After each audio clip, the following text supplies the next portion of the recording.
नमस्कार और हैप्पी दिवाली। मेरा नाम हिमांशु धवन और ये वीडियो है वेरिकोसील के पेशेंट के लिए। वेरिकोसील के पेशेंट क्योंकि बेसिकली आज तक वो अपना रूट कॉज समझ नहीं पाए। सबसे पहले वेरिकोसील होता क्यों है उसके बारे में बताऊंगा और इसके साथ साथ हमारी एक पेशेंट की केस हिस्ट्री भी थी, उसको भी डिस्कस करूंगा और उनकी रिपोर्ट 1 मंथ में क्या आई उसके बारे में भी बात करूंगा। सबसे पहले जो मैं बताना चाहता हूँ वो बेसिकली है वेरिकोसील के रिगार्डिंग एक चीज़। बेसिकली अगर वेरिकोसील को हम समझें तो एक तरीके का सिम्टम है। वो कैसे सिम्टम है? क्योंकि अगर आपको वेरिकोसील डेवलप हुआ है उसके पीछे कोई ना कोई रीज़न है। अगर हम एलोपैथिक में जाते हैं तो वो सर्जरी में क्या कहते हैं कि रिकरिंग है, कि वो दोबारा दोबारा होता रहेगा। उन्होंने कभी आपके रूट कॉज को नहीं पकड़ने की कोशिश करी या आपके रूट कॉज को ठीक करने की कोशिश नहीं करी। बट आयुर्वेद में क्या कहते हैं कि सबसे पहले जड़ है, उसके आगे सारी चीज़ें हैं। मतलब मान के चलो एक पेड़ की एक नीचे की सारा रूट जिसकी वजह से वो पेड़ खड़ा है, उसके बाद में उसके सारे सिम्टम्स जो उसके फैले हुए हैं। तो सबसे पहले वेरिकोसील अगर हम आयुर्वेद में देखा जाए तो वो एक तरीके से सिम्टम को रिप्रेजेंट करता है, ना कि वो एक बीमारी है। अगर मैं बोलूँ तो वेरिकोसील बेसिकली एक सिम्टम है किसी ना किसी बीमारी का। अब बीमारी क्या है? देखो, हम आयुर्वेद में 3 चीज़ों का हमेशा सब में ही बात करते हैं, वात, पित्त और कफ के बारे में।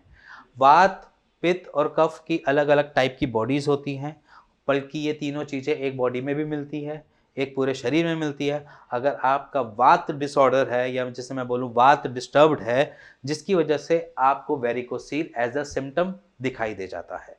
वो कैसे दिखाई दे जाता है और वेरिकोसील खराब कैसे होता है, उसके बारे में पहले बात करते हैं। वेरिकोसील में बेसिकली आपको दिक्कत आती है आपके ब्लड सप्लाई में, ब्लड सर्कुलेशन में।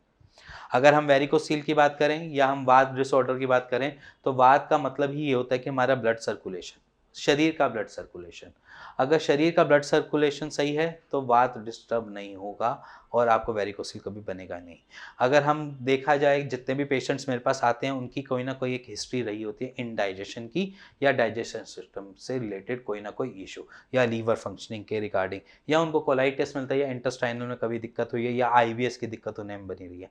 कभी भी ये सारी चीज़ें अगर हम इंडाइजेशन से जोड़ते हैं, मतलब अगर कॉन्स्टिपेशन है वो भी इंडाइजेशन का पार्ट है या डाइजेशन का पार्ट है, या आपका कोलाइटिस है वो भी डाइजेशन का पार्ट है, इन्फ्लेमेशन लूप्स है वो भी डाइजेशन का पार्ट है, अगर लीवर की फंक्शनिंग है वो भी, अगर हम फंक्शनिंग में देखा जाए तो उनका भी एक अपना रोल है लीवर का डाइजेशन में, तो वो भी एक डिसऑर्डर है। और अगर हम और बाकी सारी स्टमक से इश्यू लेकर चलें, कॉन्स्टिपेशन भी, तो सारी की सारी आपकी डाइजेशन सिस्टम पे ज़रूरी है। अगर डाइजेशन सिस्टम अगर आपका लंबे टाइम से ख़राब बना रहता है तो आपके शरीर में अपने आप ही वात की दिक्कत डेवलप हो जाती है या वात डिस्टर्ब हो जाता है। वात डिस्टर्ब होने के बाद क्या होता है? हमारी ब्लड सर्कुलेशन। और ब्लड सर्कुलेशन बेसिकली आपकी हर वेन्स में जा रही है, आ रही है, सब जगह जा रहा है, दौड़ रहा है खून। अगर आपकी वेन्स एक ऐसी जगह पे, क्योंकि वो सॉफ्ट जगह है, सॉफ्ट जगह इसलिए बोलते हैं क्योंकि वेन्स को आपके पूरे शरीर में किसी ना किसी या मसल का, बोन का सपोर्ट मिला हुआ है। अगर आपके हाथ में वेन्स जा रही हैं तो इनमें यहाँ पर सपोर्ट है, मसल्स का हो गया या आपके बोन्स का सपोर्ट हो गया। बट एक टेस्टिक्स में जाने वाली जो वेन्स हैं उनको एज सच सपोर्ट नहीं है किसी चीज़ का, बल्कि उनको थोड़ा बहुत वेट भी कैरी करना पड़ जाता है कॉन्ट्रैक्शन लूजनेस के लिए, क्योंकि हमारी बॉडी का फिनोमेना है कि वो ठंडा चाहिए तो वो लूज़ हो जाएगा, अगर उसको गर्मी चाहिए तो कॉन्ट्रैक्ट हो जाएगा। तो वो एक कॉन्ट्रैक्ट है और वहीं पे वॉल्स भी लगी हुई हैं, वहीं पर सारी ब्लड की सप्लाई है नीचे टेस्टिस की तरफ। अगर वो वॉल्स ख़राब हो जाती है, इस वजह से आपका टेस्टिस हमेशा हैंग करते रहते हैं, जिसकी वजह से आपको वेरिकोसील जैसी दिक्कत को सामना करना पड़ जाता है। बट इसके पीछे की स्टोरी क्या है? इसके पीछे का कारण क्या है? इसके पीछे का कारण है सिर्फ़ और सिर्फ़ आपका वात डिसऑर्डर।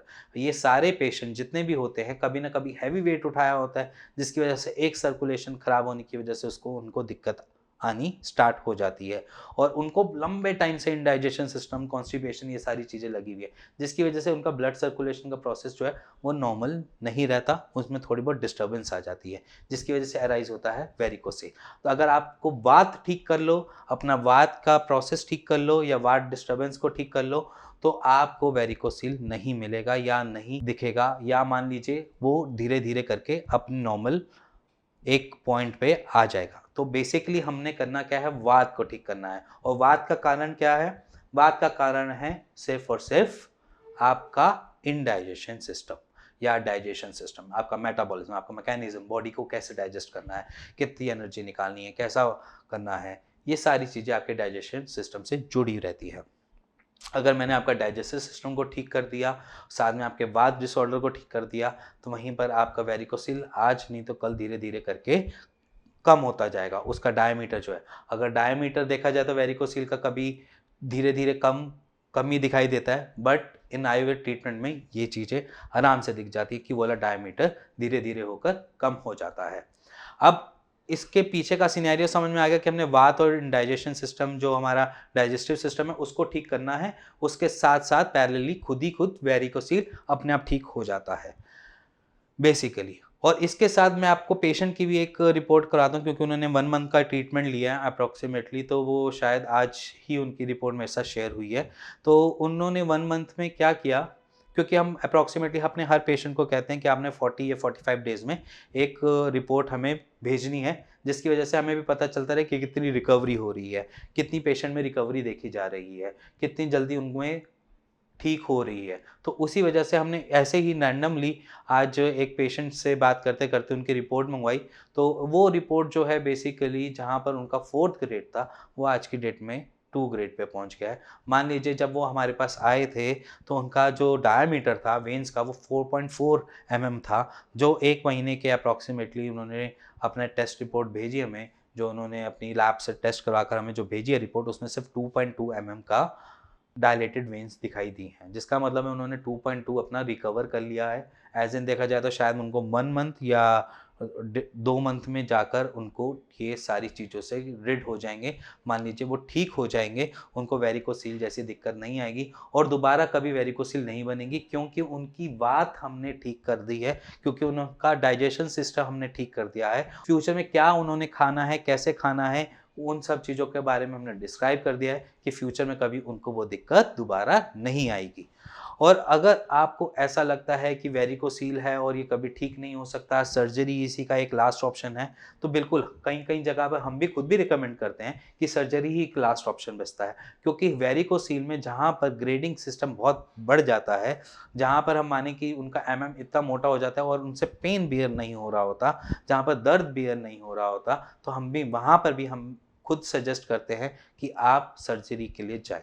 अगर आप पेन बेयर कर पा रहे हैं या आपको पेन एज़ सच नहीं फ़ील हो रहा, आपको कभी कुछ ऐसा नहीं फ़ील हो रहा कि आपको वेरिकोसील से कुछ अलग दिक्कतें हो रही हैं, सिर्फ़ हेवीनेस को छोड़कर या थोड़ा बहुत स्ट्रेच होने के, क्योंकि कभी-कभार क्या होता है, हेवीनेस और हैंगिंग की वजह से साइडों में पेन अराइज़ नहीं होता, उसको कह देते हैं कि एक स्ट्रेच पड़ना, कि वहाँ पर हल्का-सा भारीपन लग रहा है, बट वो बेसिकली पेन नहीं होता। तो वेरिकोसील में ये सारे पेशेंट्स को दिखाई देने को मिलता है।